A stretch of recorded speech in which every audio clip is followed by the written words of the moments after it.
સુરતમાંથી એક વિચિત્ર અને લોકોમાં ભારે કુતૂહલ પેદા કરે તેવી એક ઘટના સામે આવી છે, જે લોકોમાં ચર્ચાનો વિષય પણ બન્યો છે। સુરતના એક પશુપાલકને ત્યાં ધોળો પાડો જન્મતા લોકોમાં ભારે કુતૂહલ જોવા મળી રહ્યું છે। મૂળ લાઠી તાલુકાના ભીંગડા ગામના વતની રાજુભાઈ બલ્લર છેલ્લા કેટલાક વર્ષોથી સુરતમાં સ્થાયી છે। રાજુભાઈ એક ગૌ પ્રેમી છે અને એમના ફાર્મ હાઉસ પર ગાયો સાથે એક ભેંસ પણ રાખે છે।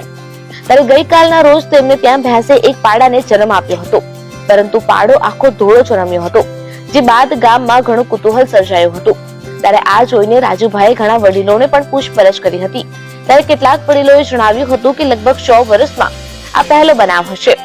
100 વર્ષોમાં આવું કંઈક બન્યું હોય એવું અમે નથી સાંભળ્યું। ત્યારે રાજુભાઈને ત્યાં ગાય જેવા જન્મેલા ધોળા પાડાને જોવા ઘણા પશુ પ્રેમીઓ દોડી આવ્યા હતા।